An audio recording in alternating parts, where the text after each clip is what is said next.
will the market really crash? Is it? I know the stock market has crashed. We're seeing businesses also go down. How about the real estate market? How about? I think the right way to look at it, Marv, is to look at it as half full or half empty. Hmm, Laging may pros and cons eh. So I would not answer it from a all positive way. I would not also answer it from all negative point of view. No? So ano bang okay ngayon? I think at this point in time, mas okay maging negative, di ba? Bawal maging positive right now. So I think to be realistic, Marv, talagang may effect yan, di ba? Business is down, uh, the income of people are affected. Not all naman. If you're still in the supply chain of food, medical equipment, you're still doing business right now. So I'm sure may affect yan. hmm. And the earlier you accept that may affect yan, the earlier you can create a personal strategy for your portfolio. Okay. Yeah. And so, yeah. Next question in line with that. Do you see this as something similar to the 1997 Asian financial crisis, or we won't go to that extent from a real estate standpoint?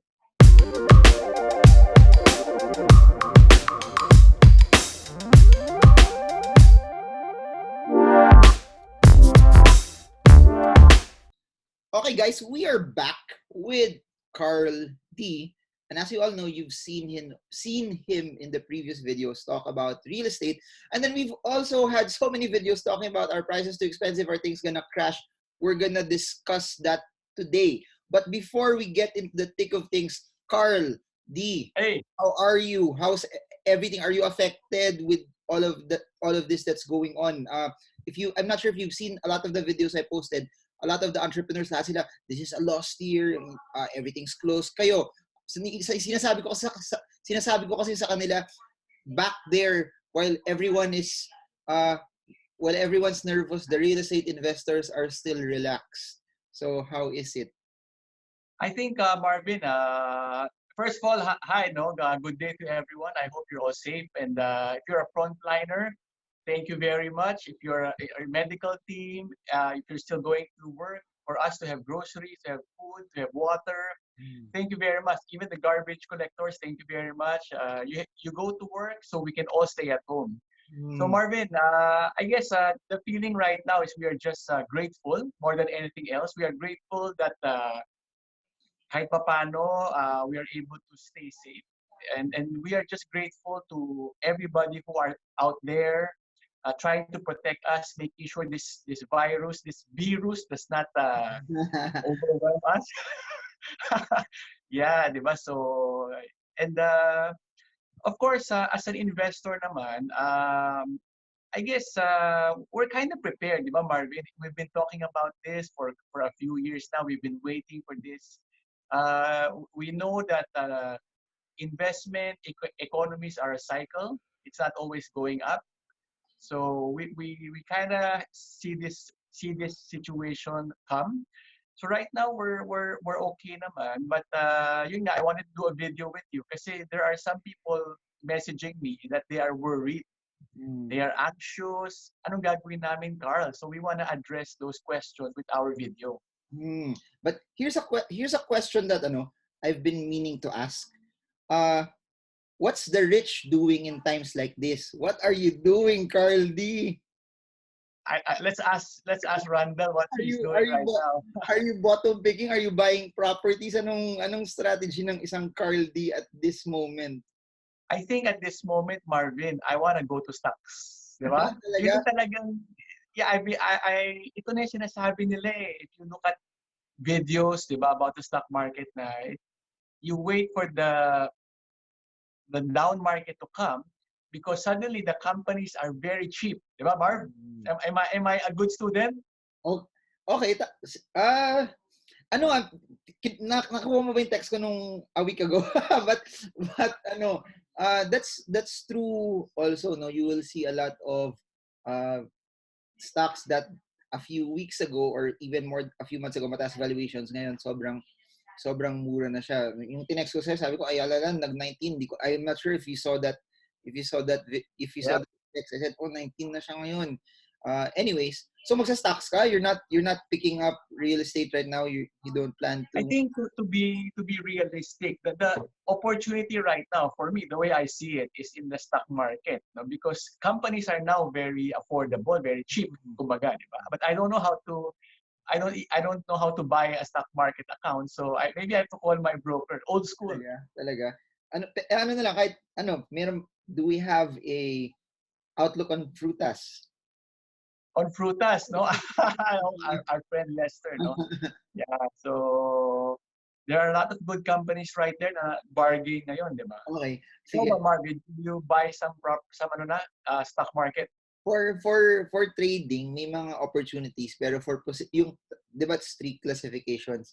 You can trade the volatility, doon may opportunity because madami oversold. For position trading, since the major trend is still down, you should be in cash there. Pero for investing, yun madami na kasi yung dividends. The dividends are attractive, and then there are stocks that are really good that are cheap na.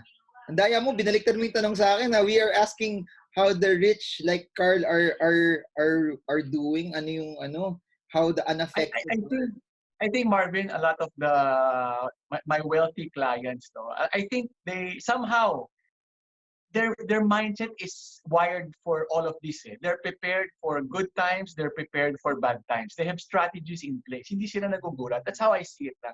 mm, And yun nga, dito na lumalabas yung sinasabi ni Brother Randall Tiongson about emergency fund. mm, So a lot of people are now activating their emergency fund. Hopefully it's 6 months. mm. And that's how you kind of uh, parang slide through and hurdle this scenario.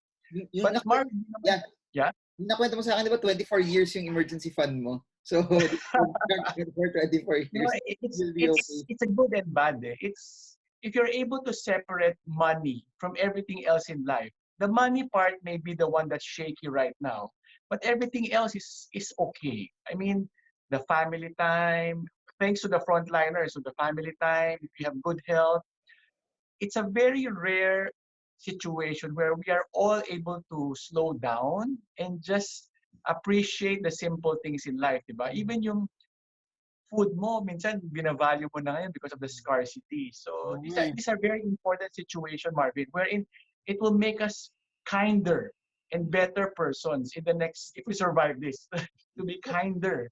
So it's been 16 days na yata, 16, 17 days. What have you been doing? We've been keeping busy right now. We have our daily routines. We have our morning exercise. Then Ah, we do our family devotion together over the breakfast table. So really slow, really enjoying family time, mm. and also taking this opportunity to really just chat with family, with kids, and self-learning. So a lot of learning a lot about what's happening and preparing for the next few years ahead. Kaya pala hindi mo ako chinat for 17 days. I'm not considered as family. Sadness. I just showered yesterday, kaya ngayon lang ako nag-chat with you. Anyways, I know you have a presentation, no, but I wanted to ask a couple of things. Will the market really crash? Is it? I know the stock market has crashed.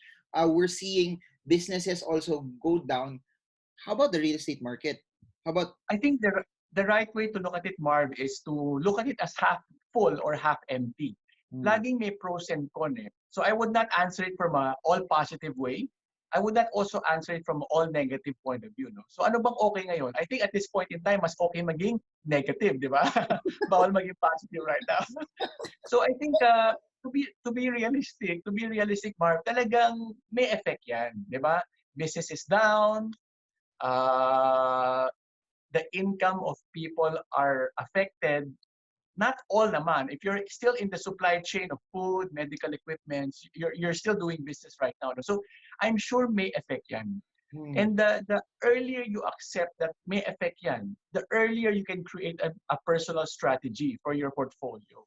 okay. Ayan. So, yeah. Next question in line with that. Do you see this as something similar to the 1997 Asian financial crisis, or we won't go to that extent from a real estate standpoint? Well, I guess I don't know really the answer, no, but I don't know how deep this will be. But I guess the way to look at it is to really look into the details. 1997, I was still in college that time, but I was already the past few years always, if I had a chance to talk to elders, I always ask them, how was life in 97? How was it like building up to the crash? What was the sentiment building up to the crash of 97, di ba? And where was the Black Swan? Ano ba yung 97, Mark? Di ba? It started in Thailand, di ba? Thaibat. It's very interesting how you look back at history and see how things reveal themselves, di ba? So I think this today will be very different, not in a good way or in a bad way. Different because things are very different. There's internet right now.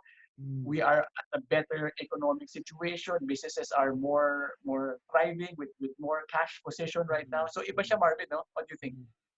Yeah, different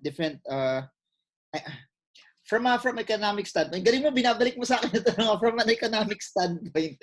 I think it's not as good as the Asian financial crisis, pero yung Asian financial crisis, that was a real estate crash. So I'm not sure how deep it is from a real estate perspective. So since real estate naman yung topic natin and madaming factors since this is something that's global, naisip ko lang it might affect remittances because syempre lockdown din doon, other people might be skimping off, some people might lose their jobs. It might affect the money that's coming here. That's one thing that I'm looking at.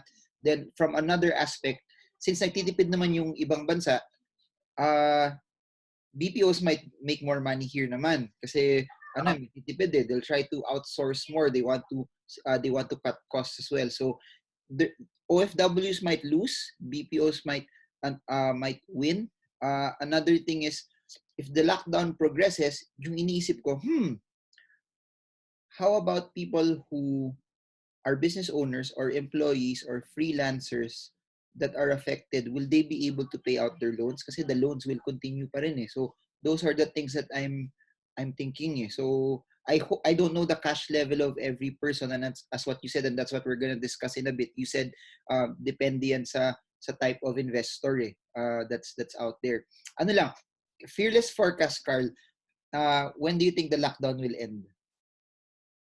Well, I personally, I've been talking to my wife about it. No? I've heard some people say that the lockdown should end.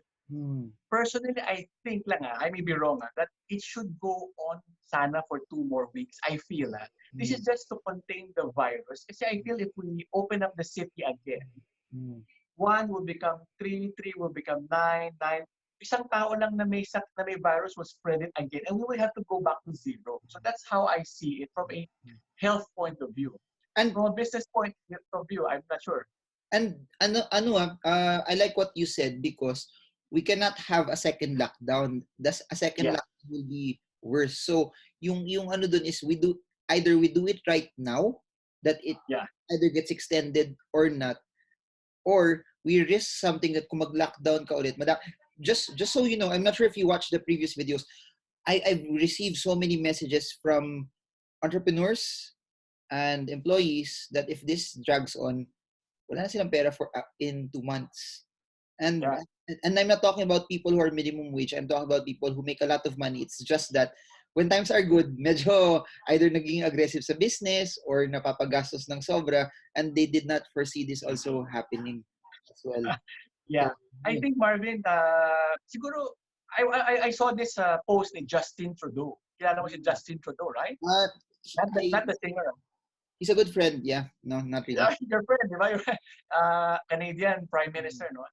Sabi niya, during this time of crisis, there are far many more important things than money and your finance, di ba? There are important health, welfare, yung basic needs ng mga tao, food, shelter. So I think it's easier to come up with a solution if we put money on maybe 3rd, 4th, 5th in our rank of importance at this point.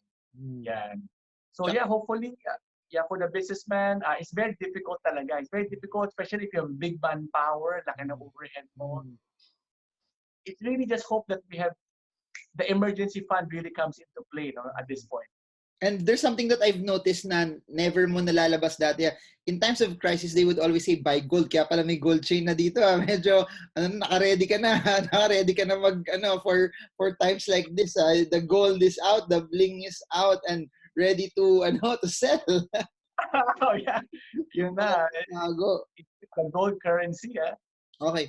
So Marvin, this video kasi I have people messaging me na, Carl, what should I do at this point? Should I sell? Is the market going to crash? Ganun, ganon.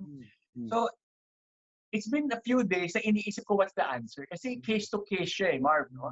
So I came up with 7 different investor types. And we're gonna tackle each investor type so that we are able to analyze what situation you should do. No? All right, let's start, Marvin. So, this is your own property investor quadrant. So, parang watch out to Robert Kiyosaki, Carl D's property investor quadrant. Parang ganun. Sorry, Marvin. It should not be quadrant pala kasi it's more than 4. So, maybe property investor types. I wasn't able to give you the due copy. Okay. Property investor types. Quadrant. All right. So, quadrant. Okay. Yeah, property. So, to help you strategize, you have to know which position you are. No? So, number 1, you have a tenant and he's continuously paying you. You're okay. Don't worry about it. You're okay. At this point in time, returns, capital appreciation should be the least of our concern. Kumbaga, nakakayaman sabihin, there are people out there who have more bigger concerns. Their basic life, their survival, their family, especially the frontliners, mga doctors, no? They don't know if they're gonna come back home ba. So, yun ang gusto ko i-share sa lahat ng investors and your viewers, Marvin. At this point, returns are not so important, di ba? Survival, basic needs, especially those out there. So, number 1, if you have a tenant that's continuously paying, you're good. Okay na. Don't panic. Number 2. I have a question, Carl. I saw your post kasi I'm a big follower of your Facebook post. You canceled all of your rent already? So for your No. Very good question. Not all. It is a very good question. No? People come to me and say, Carl, should I stop my rent? First, this is I want to really say it. It's very difficult kasi both sides. Easier said than done. Kumbaga, mahirap din sa landlord to. It will also chain react to them. Di ba, Marv? Especially if they're leverage or ganon. So what I tell to my friends is, first, if your property is not being used, kasi business rent, like one of our properties, it's a restaurant in Tagaytay. They have 0 business right now. So we have come up with a discussion na, sige, we'll give you rental free for this season. Kasi talaga hindi niya magamit yung property. Di ba, Marv? And kaya pa naman natin i-absorb. Okay. What if naman nawala ng trabaho yung tenant? Also for our tenants na nawala ng trabaho, umuwi ng probinsya, we also don't charge. But for our tenants who are there, who are using, and they're not financially affected naman. Alam mo yon? We try to explain to them na, partner, baka naman we can hurdle this without stopping the rent kasi you're using the unit naman and you're financially okay. So case to case, Marvin, sana lang hindi siya ma-take advantage. But definitely, tenant is really affected financially, business-wise. Extend whatever help you can. By the way, speaking of quoting Carl D, I know someone bibili ng condo. Tapos tumatawad siya. Tapos yung owner, sabi niya, I watched a video of Carl D. Sabi niya, ito yung presyo sa lugar na to. So I'm actually giving it to you at a discount pa. So the influence that you're doing. Tama. Anyways, yeah, so you said that kung meron kang, kung yung tenant continues to pay, no concern. Okay, number 2. Yeah, number 2 is, wala kang tenant ever since. Now that there's a lockdown, expect na the chances na magkaka-tenant ka is very small. So, Mark, can you go to the next slide about reality? Sige, I'll look for that. I want to put things into perspective. I'll look for that. I'll look for it. Okay, go. Talk and... So, it's important right now. I want to share lang na during crisis or risk management, it's very important you know your reality. You know where you are standing right now. The reality is, right now, there are more important things in life than finding a new condo or something something. The reality is, we have a situation right now, and there will be not much movement, not much transaction.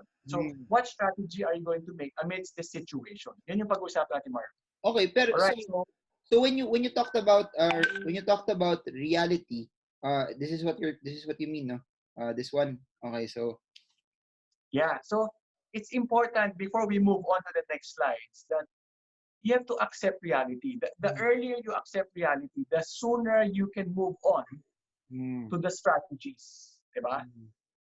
Okay, got it. So Yan. So, life can be all tough. right. Some things cannot be changed. It is what it is. Okay. Yeah.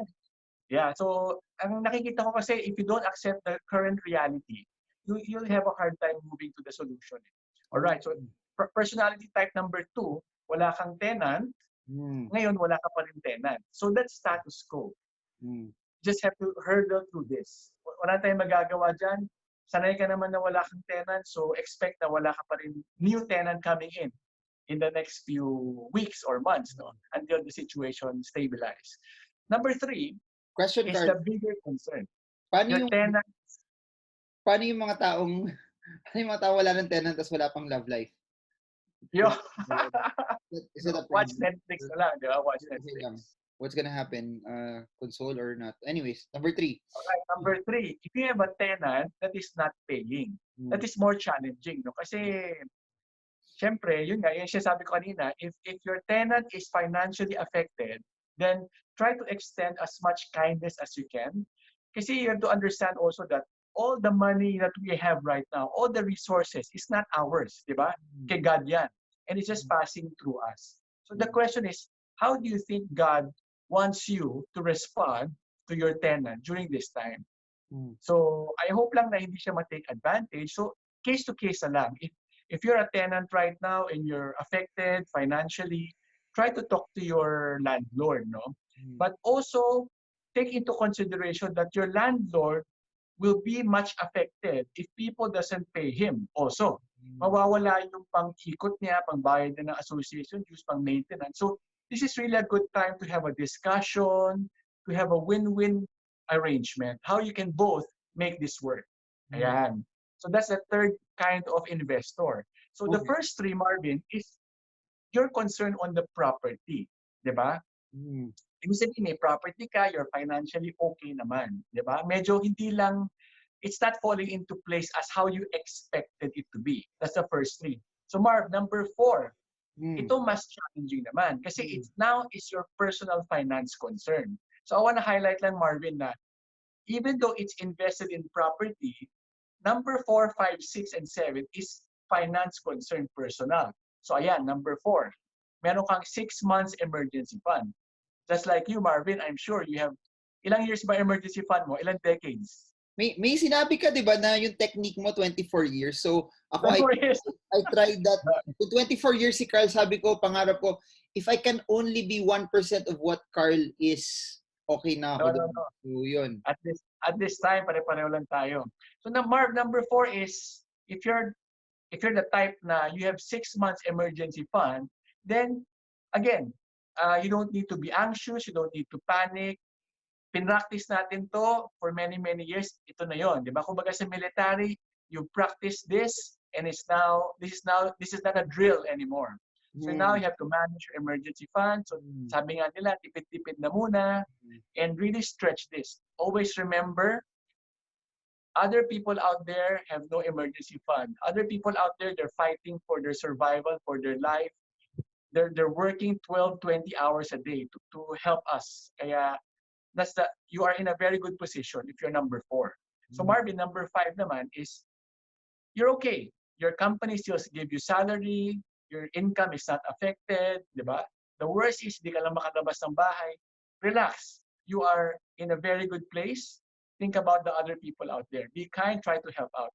That's number 5. Your mm, income is not affected, so okay lang. Don't worry. Number 6, you are worried about returns or appreciation. Yes, during this time, relax na muna. It's okay to just chill. Just steady muna, slow down. Kumbaga, this is the rest day. On the seventh day, God rested. This will be your rest day. Huwag ka Mm. na muna, huwag muna tayo mag-worry about returns or appreciation, loss of interest. At this point, it's not as important. Mm. Diba? And number 7, ito na Marv, yung medyo magsisimmer tayo. Mm. You are financially tight with no 6 months emergency plan. Mm. I have people messaging me na, Carl, sir, I'm so stretched right now. We're so leveraged. What do we do? Marv, what do you think they should do if they're number 7? You're meaning what do you mean financially tight? Meaning wala na rin pumapasok tapos walang emergency fund tapos they have to pay the loan? Yeah, I guess the worst case is meron kang loan happening, Mm. wala kang tenant, Mm. may utang ka sa bangko, and Mm. yet your income is affected. Ga- So, Galing ng I like your style na binabalik mo sa akin. So what I will do is this. Number one, I'll see kung ano yung mga assets ko pa, di ba? I'll check how much money and what do I have pa. Baka meron naman ako mutual fund dyan that I could liquidate. That I'd rather sell it at a loss. At least hindi mawawala yung isa kong asset also. I'll most likely do that, or I'll try to find ways on how I can earn extra. I'll try to find paglalaban ko minsan yung mga bagay na importante pinaglalaban eh. So even if it's so hard, yun, I'll try to find ways on how to pay for it. Then siguro pinaka-last ko ako yun. I don't know. No choice kesa marimata, mawala. I'll sell it. I'll find a way yeah, to sell it. Anyways, that's what I'll do. Yeah. sige. So, Marv, important yung, do you have the slide on the action steps? Wait, I have to download it first. I did not download. Anyways. Sige, So, continue sige, first. I want to mention also about exit plan. Mm. In all risk management, you always talk about exit. Even during good times, you talk about exits. What if this business doesn't work? What will I do to exit? So in property, meron tayong mga 5 klaseng exit. Number 1 exit is to sell with a profit. Mm. If you can sell with a profit, dahil matagal mo nang binili at mura, good for you. Mm. Number 2 is to sell at break even. If you Mm. can sell at break even, then good for you. Mm. Okay lang to sell at break even. Don't worry about your loss of return, loss of interest. At least pag na-sell mo at break even, you get liquidity back. Di ba? Okay lang yon because you gave yourself that chance to join that bet. Yun nga lang, unexpected circumstances, you have to sell at break even. Mm. Number 3, sell at a loss. Okay lang din to. Di ba, Marv? This is what you call cut loss. Mm. Cut loss is a strategy. It's nothing bad. It's not good, it's not bad. It's just a strategy. Na in risk management, it's just part of the equation.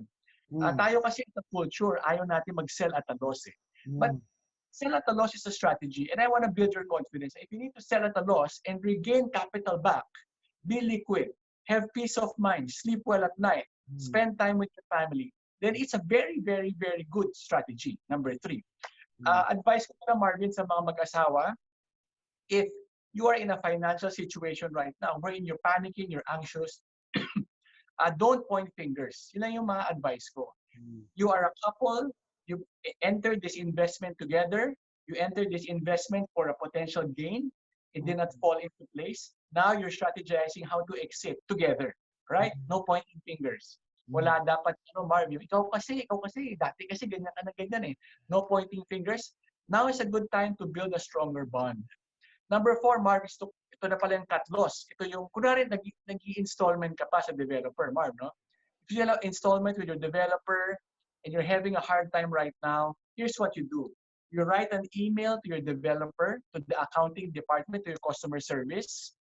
Sometimes it helps to just go straight to the developer, not to your agent. Kasi the agent handle the front end, which is the sales. So you need to talk to the back end people. Eh. They manage your finances and really appeal to them your situation.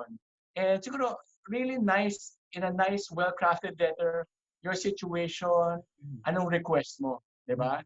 If you're requesting for some holiday, just for you to be able to catch up with your income, then email, have a discussion with your developer.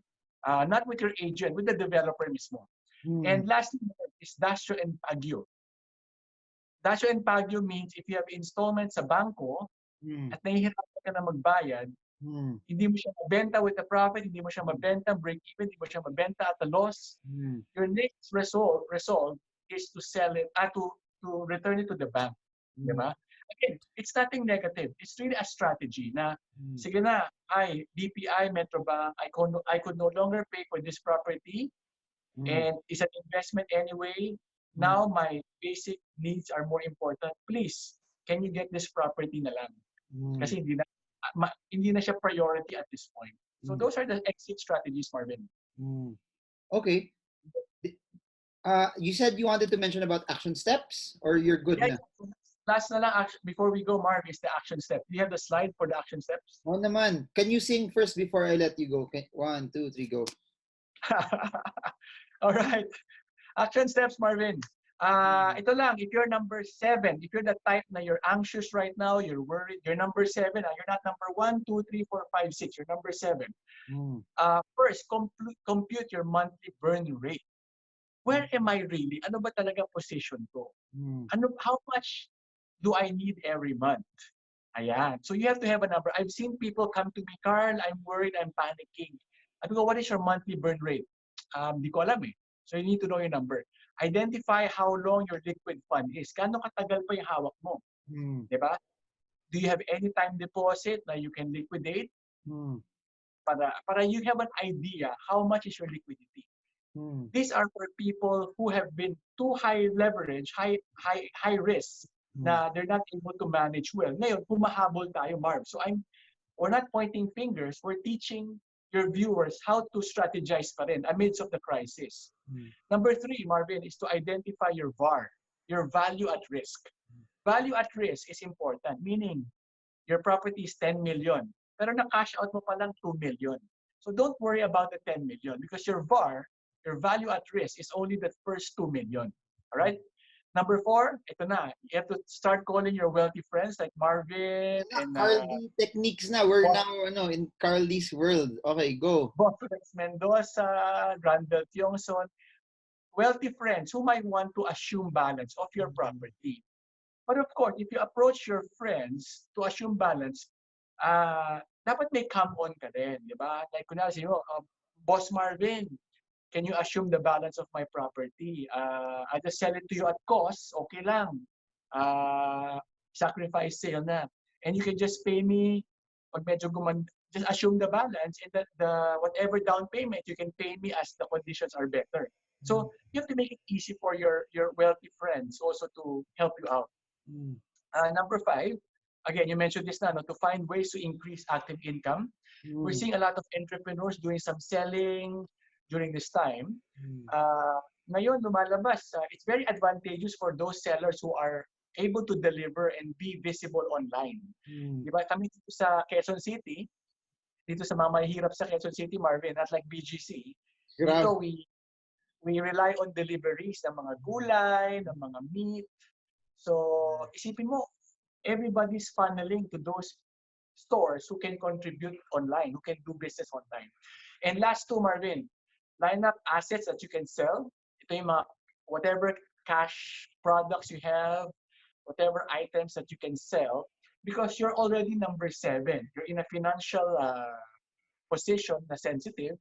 So start selling your assets, di ba? Whatever you have, start preparing them. And number 7, Marv, accept reality. Do not blame others. This is very important. Do not blame your agent. Do not blame your friends. Because sabi ko nga you should not blame anybody. Hindi niya kinuha ang pera mo, binigay mo sa kanya. Hindi ka niya niloko, nagpaloko tayo. At some point, di ba?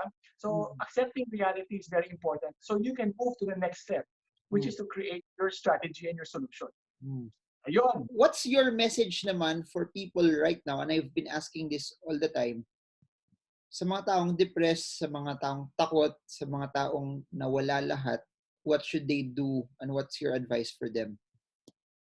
I think it's very difficult. No? If you're in a depressed situation right now, kung nawala ng lahat, meron bang ganun? Because of the markets, no? Or ano, there are people kasi that their business, they nag-expand sila, tapos, alam mo yun, when you think everything's okay, you go into offense, that you think that everything's okay, tapos suddenly, boom, everything is closed. All of the investments dun sa business are losing money. Yun. So, what do you advise for that?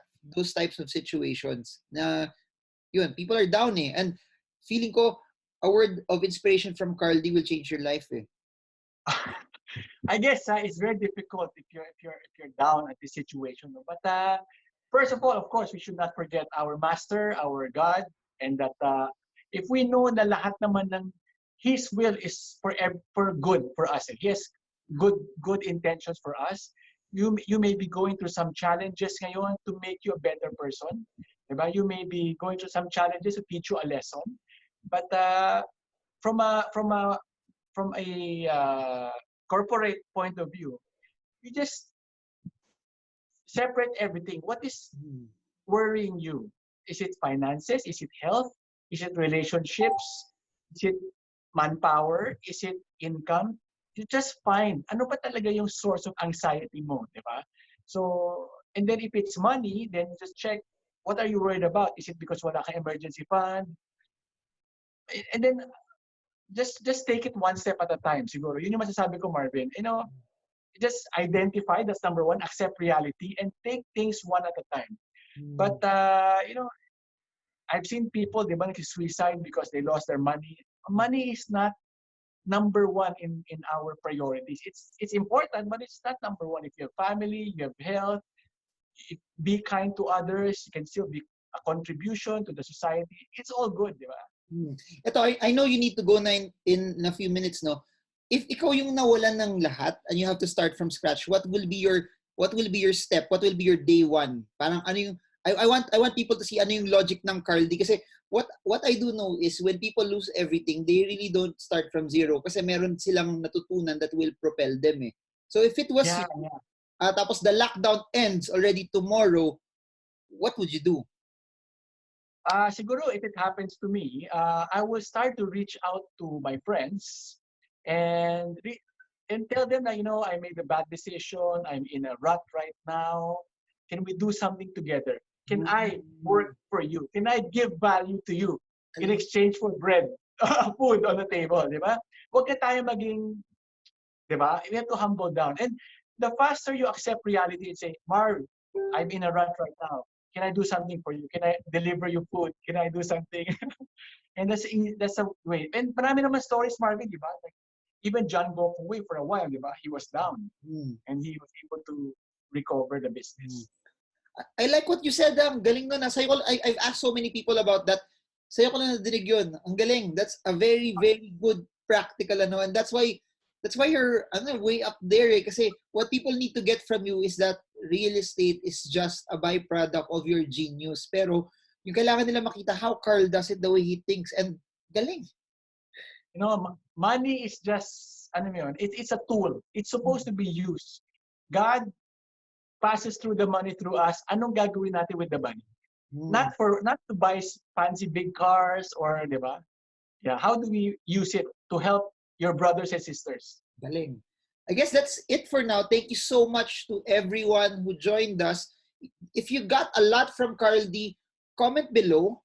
Say, I want more of Carl D. And by the way, may coaching ka. I forgot to show the slides. You're coaching. Marv, can I promote my coaching? So that's my list.